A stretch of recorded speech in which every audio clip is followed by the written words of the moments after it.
Libor Pešek comes back onto the platform of the Royal Albert Hall and brings the first oboist to his feet, Jonathan Small, and the three horns, Claire Briggs, David Piggott, and Martin Taggart, and the whole orchestra. After that performance of the Symphony Number 3, the Eroica, by Beethoven. Well, the first movement was quite brisk. It had for me the effect of making the end of the second movement, with that inconsolable grief, the real hub of the symphony. The appearance of the Royal Liverpool Philharmonic Orchestra tonight has been made possible by support from Pilkington plc.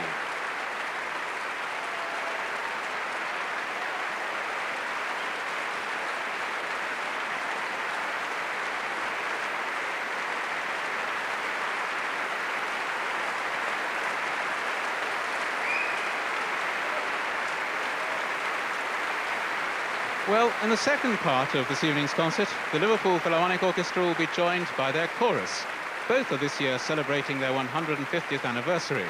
So this seemed a timely occasion to visit Liverpool and find out a little more about the history of the Philharmonic Society and its current role in the community. As it happened, I wasn't the only visitor to Merseyside that day. QE2 visiting Liverpool as part of Cunard's anniversary celebrations. It was in 1840 that Cunard sailed their first ship from Liverpool across the Atlantic. And that was the year in which a group of amateur musicians founded the Liverpool Philharmonic Society. Today, the Royal Liverpool Philharmonic Society, which is the 5th oldest concert-giving organisation in the world, embraces the orchestra, the choir, and the Merseyside Youth Orchestra. The Philharmonic Hall is right at the heart of the city and lies between the two great cathedrals just on the edge of the Toxteth area. This is part of the original site bought by the Society back in the 1840s. There is, of course, nobody around to remember those days, but one member of the Philharmonic Society Committee, Dr. Stanley Kennett, remembers the 1940s and indeed the 30s all too well. This was the period when musical life in Liverpool was the prerogative of a privileged few. Almost all the seats were very nearly inherited. All the boxes were in the same families for many, many generations. And if you didn't use your tickets, you had to account for them. Well, I was told, I presume it was true, that a member of the society discovered that another member had handed a ticket to one of their servants, so that they were sitting next to a servant. And they said this must never happen again, and so you had to give the names of your proposed guests. But that was abandoned, I think, before I arrived. However, you could only sit in the gallery if you had not got evening clothes on. I had to wear a dinner jacket to go to a concert.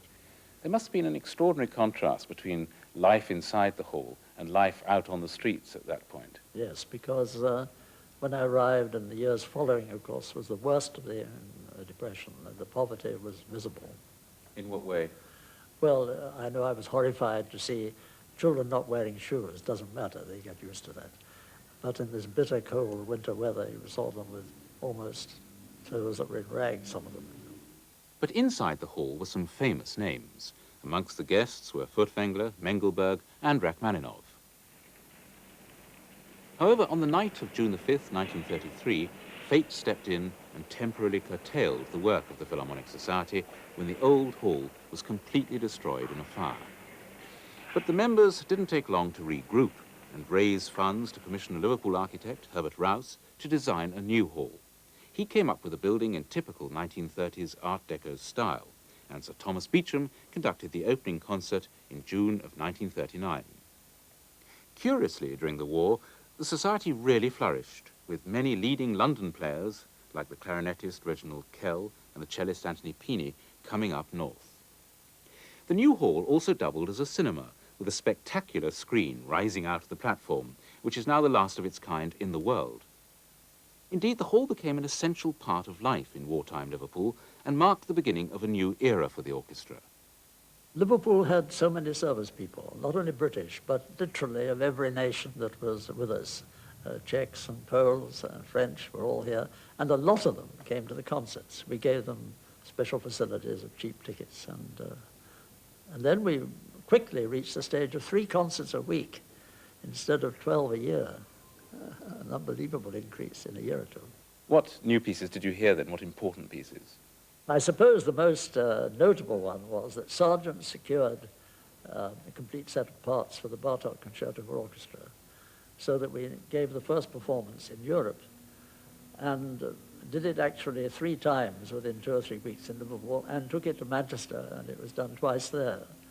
And only some months later, Vogt did it in London. If we agree, and I think we all do, that the orchestra is riding on a high at the moment with Libor Pešek, would you say that it had a bit of a hiatus just before? Well, it was up and down. The problem was, of course, that after Groves left, we could never find a conductor who would spend much time here. All his successors. I remember the manager would say, "What about next season?" And they'd just turn over their diaries and say, "Well, this date and that date." And when Pešek was asked to consider, the manager was absolutely amazed when he said, "Well, there's one condition. I wish to work here 5 weeks at a time." And he just couldn't believe his ears, of course. And that, I'm sure, this concentrated work with the orchestra is why it's so fine now. It was in the beautiful capital of Czechoslovakia, Prague, that Libor Pešek was born, and it was here that his early career as a musician developed, alongside that of a friend in the theatre, Václav Havel. When not in Liverpool, the Smetana Hall is where Pešek is usually to be found conducting, and where last November, having become caught up in political events, he conducted the Czech Philharmonic Orchestra in an open rehearsal for the striking students.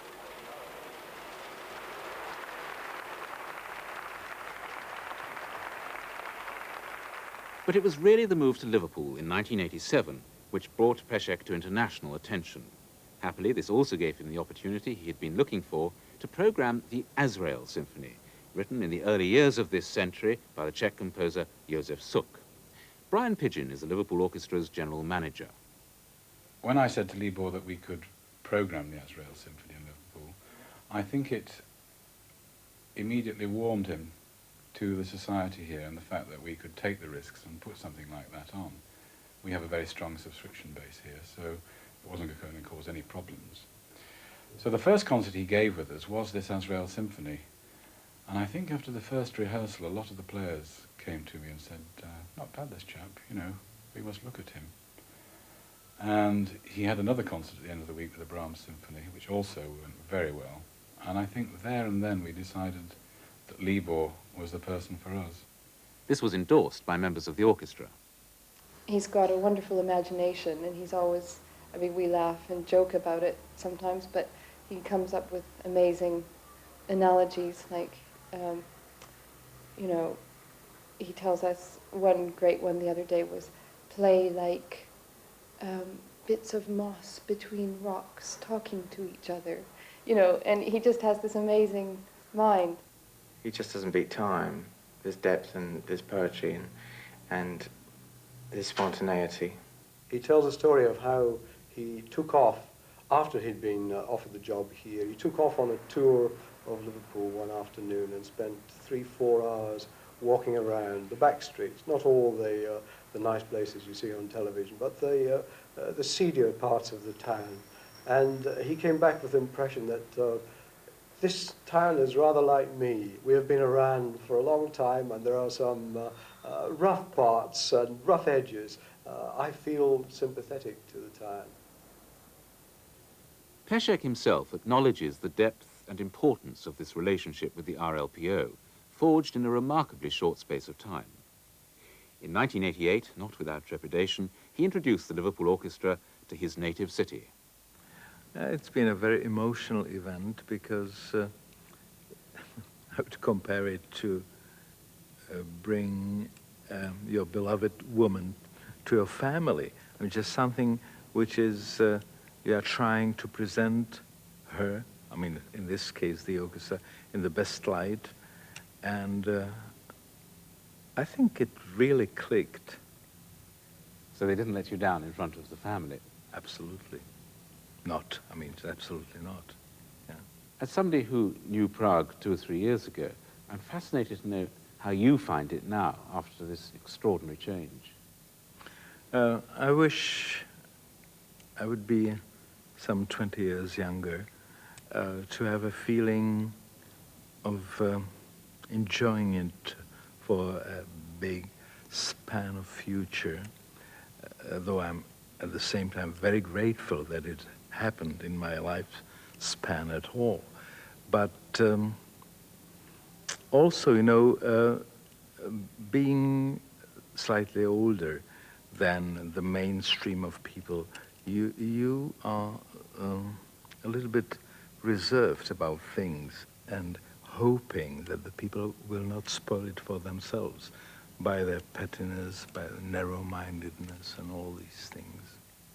Because we've seen it already go wrong in Romania. Yes, I don't think this is the case with Czechoslovakia. I think the case with Czechoslovakia is more human than political. The danger is more in the human pattern of Czechs than in the politics itself. Now that you've been here in Liverpool for a while, do you feel that you are able in some way to identify with the city? I surely can identify myself with the people, because I would never have believed that in 3.5 seasons you can really grow that much into a broader public life in a city. On the other hand, there is a section of Liverpool which I know only from afar, and that section of the working people, in a way. I'm not meeting. I mean, just of course, I'm on Sunday when I'm attending my bookshop. I usually meet some drunkards in the morning who are asking for the next bottle, and I'm just feeling with them. And just, but this is not the real Liverpool. I think the working Liverpool is something which is still escaping my experience. I would so much like that we could attract people who are from the other class than which is usually attending the concerts, to come among us and to know what Liverpool is really about. But there must be some big population here which I simply do not know. But it's not only Pešek who's concerned by the gap between the orchestra and a large part of the community. The RLPS management also feels the need to bridge this cultural and social divide. And that's why it set up a special education project headed by Phil Thomas, which includes musical workshops for younger people. I think no one could deny that the need for all sorts of outreach and community-based work in Liverpool is very great, but our patch is much bigger than just Liverpool. We feel we have a moral obligation to serve the whole patch that our orchestra could be said to serve, which means all the area it draws its audience from. So it can be anything from really north of the Lake District down to virtually mid-Wales and inland as far as Manchester, and we have to try and spread ourselves over that area. So the projects we do are terribly diverse and focused on very different groups.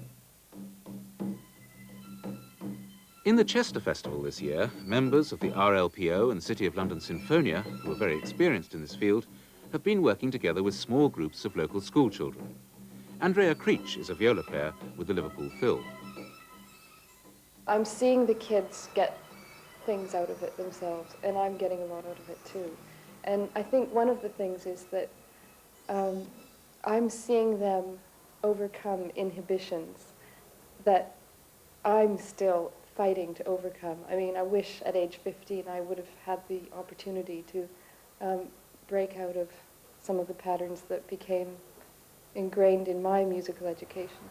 They let us do what they want, well, our ideas, and then they tell us how to work them better. So they don't sort of like say, do this and do that, but they help us to get the ideas better that we have ourselves.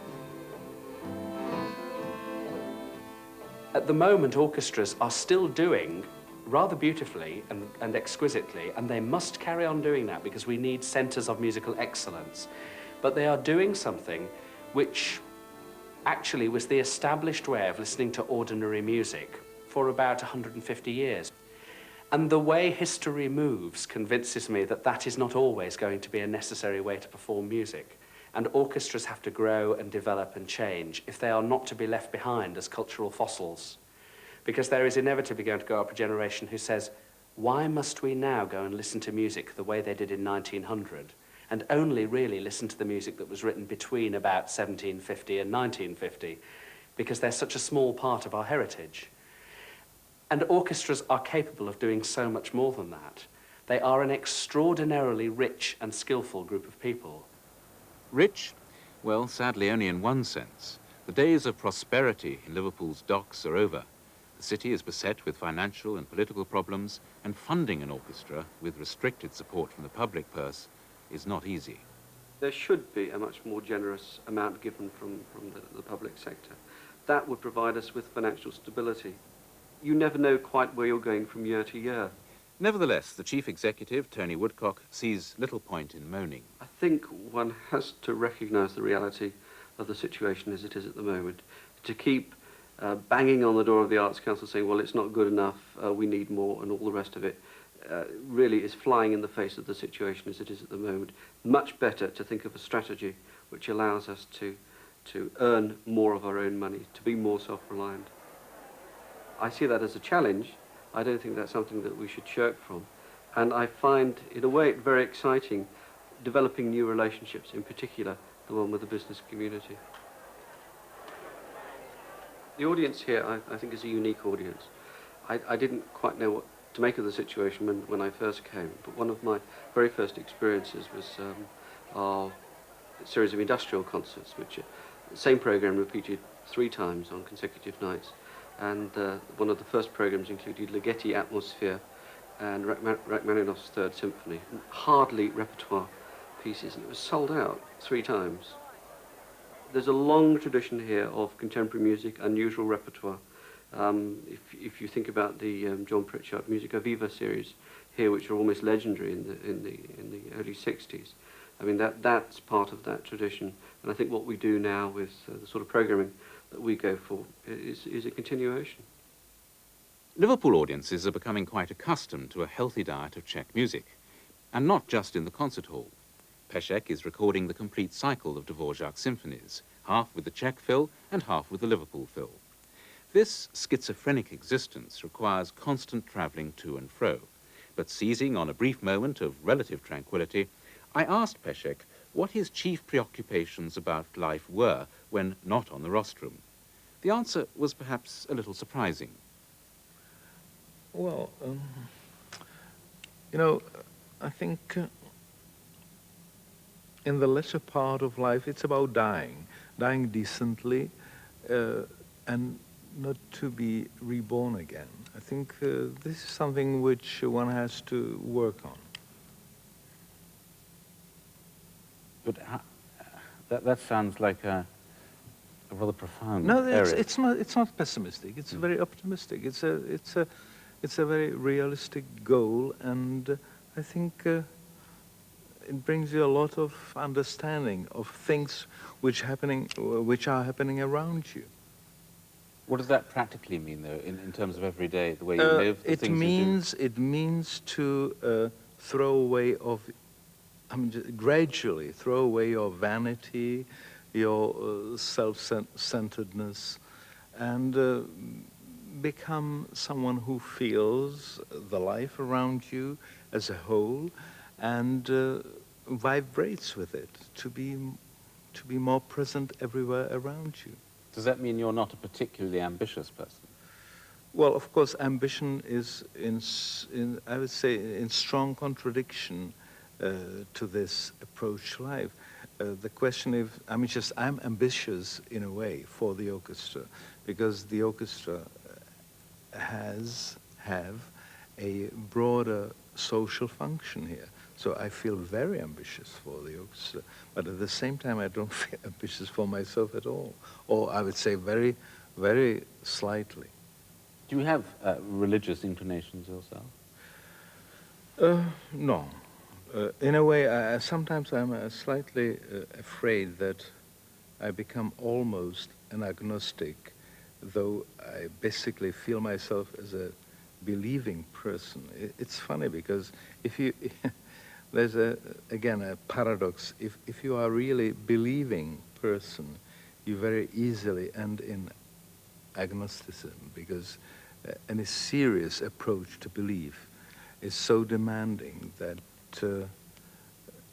it borders with believing in pure energy. But do you find that in art, in music, for example, that actually you get as close to a spiritual sense as in anything else? Not really, I have to say.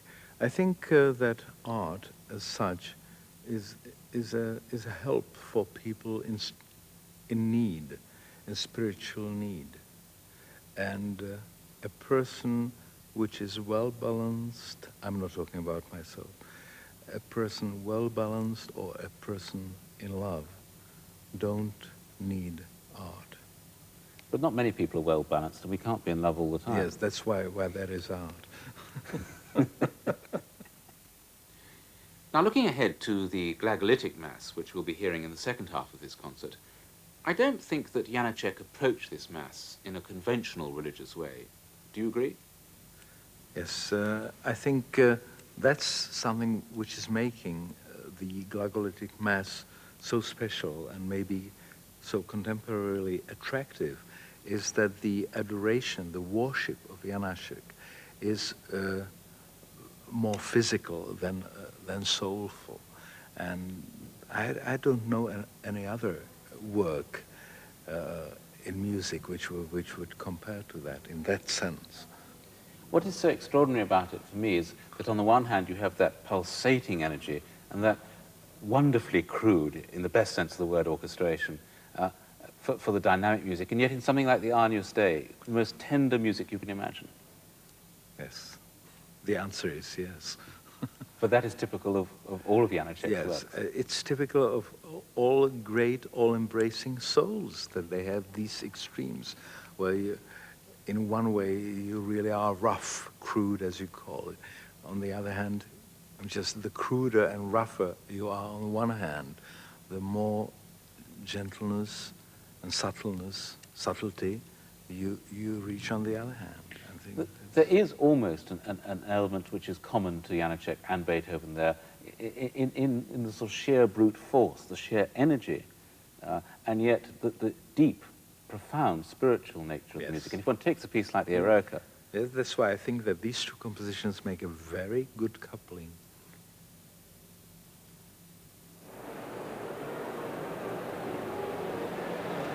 well, back in the Royal Albert Hall, the forces are massing for the second part of that coupling, Janacek's Glagolitic Mass. Like Beethoven, Janacek's manuscripts suggest that he wrote in a frenzy of activity, a great white heat. It's almost as though the human hand was incapable of getting the ideas from the mind to the paper fast enough. And the result is music of wonderful spontaneity, unorthodox orchestration, considered crude in Janacek's day, but to us hugely exhilarating. Even in a setting of the Mass, Janacek managed to do the unusual. He was not, as I suggested earlier, religious in a conventional sense, but a friend, a priest, suggested that Janacek use the old Slavonic language, which was written with the Glagolitic alphabet. Now, this nationalistic element solved for Janacek the problem of writing a straightforward religious Mass. The operatic nature of Janacek's musical character is never far beneath the surface, and Janacek himself mentioned the noise and lightning flashes when the heavens are rent open in the credo. And yet, these dramatic strokes consistently underline the protestations of faith, the calamitous event of the crucifixion, and the extreme tenderness and supplication of a particularly beautiful Agnus Dei. As you'll have gathered, the movements follow in traditional Catholic pattern: Kyrie, Gloria, Credo, Sanctus, Benedictus, and Agnus Dei. In addition, there's an orchestral introduction and two instrumental movements at the close. The famous organ solo, which will be played by Ian Tracy, and then for the final bars, a festive intrada with rejoicing trumpets. Belonging to the glorious late flowering of Janacek's last years, the Glagolitic Mass has all the hallmarks of the composer at his greatest. vibrant rhythms, idiosyncratic melodies, and exuberant orchestration. Indeed, the opening pages could only be by the composer of the Sinfonietta. But above all, as with the Eroica, the Glagolitic Mass speaks to us on a spiritual and personal level that is quite individual. And it's surely this combination of qualities that is the prerogative of the truly great composer.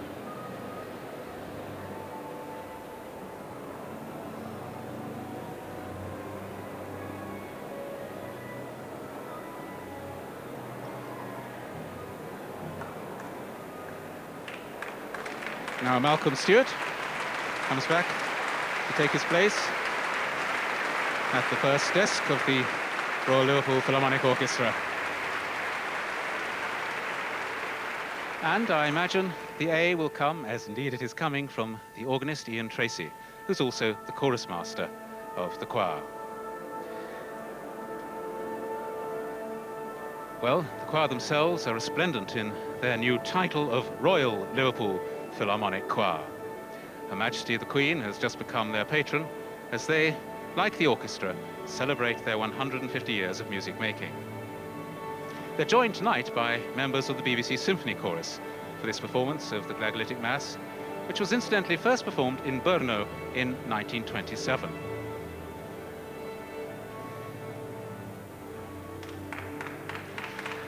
Needless to say, Janacek is very close to the heart of Libor Pešek. And now he comes onto the platform with the soloists.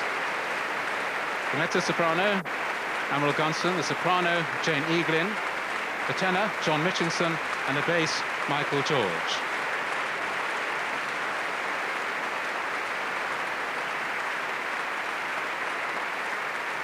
The Glagolitic Mass by Janacek.